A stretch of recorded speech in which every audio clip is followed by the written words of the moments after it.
My friends, how y'all doing? Welcome back to Styling with Elly, episode 2.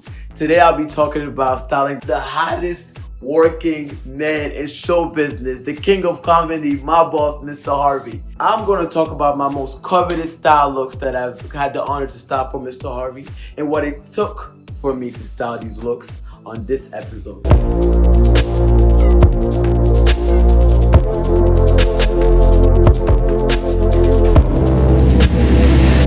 Before I get into these two looks, I want you guys to know that you must, as a stylist, understand your client and remove yourself out of the equation. You can really create an iconic look by removing the layer and presenting it in a very modest manner. For no further ado, drum roll. Steve Harvey, New Year's Eve. Midnight, the ball drops. It's an important look that will be the first look that goes into the new decade 2020. I was assigned all the way back in South Africa. As soon as I got that assignment, I fly to Paris. From Paris, I get everything that I need. 2 days later, we're in New York. There's something about Mr. Harvey that I love when we style is the aesthetic, the sound, the vibe, the swag that he brings and that he needs to feel and understand the look. And once I created that vibe and that ambiance, we got to work, we got to fitting. My favorite thing is the fitting. I had specifically a green coat. It was a green duffel coat that was paired with a green velvet vest. And we put on this coat, it was very different in his eyes. He was captivated. We kept playing around in the mirror, we fit him, and it was something about the coat that made him like it, but it was just too much. It would make him look bigger on TV.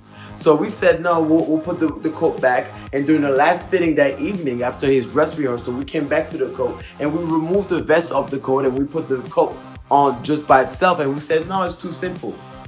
And crazy enough, once he was styled in all black, we said, what about if we just use that vest? Welcome to Fox's New Year's Eve special with Steve Harvey. Magic happened. Green velvet over that all black, a moment. Most of the time, sophistication comes in all black or all white. And for this specific situation, I wanted Mr. Harvey in all black with a sprinkle of fashion. And the sprinkle of fashion were the overcoats. This look to me was very iconic because it was so simple. That was the look, my favorite New York New Year's Eve look. And then we changed 4 more times.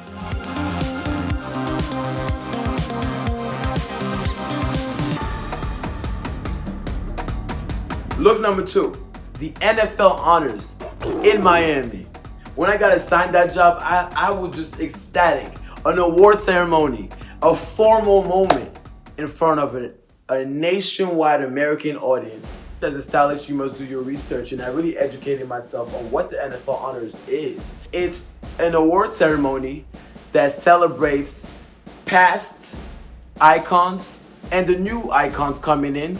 The only designer that could embody Mr. Harvey as he come out and celebrate these men and host this evening was Mr. the iconic Ralph Lauren. The epitome of sophistication and luxury. I went to work. I went to the Vogue magazines. I went to the documentaries. I don't build a collection from a sleeve or from a specific fabric. I build it out of a dream. And I went and did my research on the recent collections. And I contacted my guy, Ralph Lauren.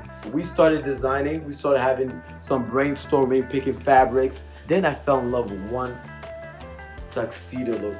That, to me, was just so grand. It was just so beautiful. It was a future Charlotte lapel, one button. It was paired with a white shirt, navy bow tie, and navy formal trousers.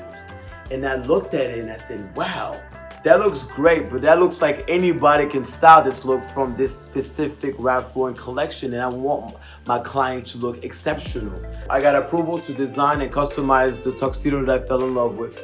And what I did is change the tuxedo shirt to the same fabric as the jacket, and the same fabric went on and on. The bow tie, the shirt, and we just had a monochromatic moment. I just wanted to sleek it up with a black high-waisted trouser. I pulled out like a 1970s rock and roll patent leather Chelsea boot instead of a patent leather lace up traditionally.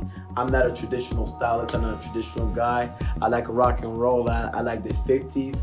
For that monologue that Mr. Harvey presented, he needed a look to carry those words.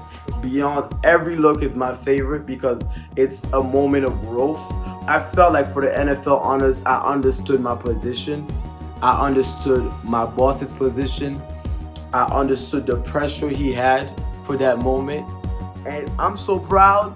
You can see the passion in when I speak about that look. Honestly, you guys that are watching, call me. I'll give you the full story because I have to rush right now.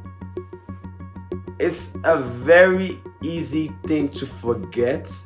And it's not only to style Steve Harvey. I think it goes hand in hand in just styling. You must understand who you're dressing for.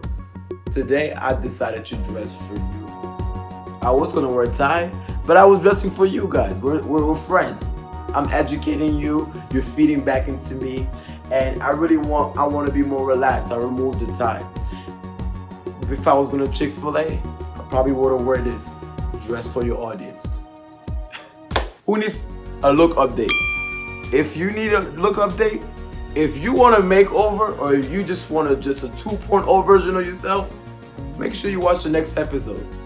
All right? See you later. See you on the next episode.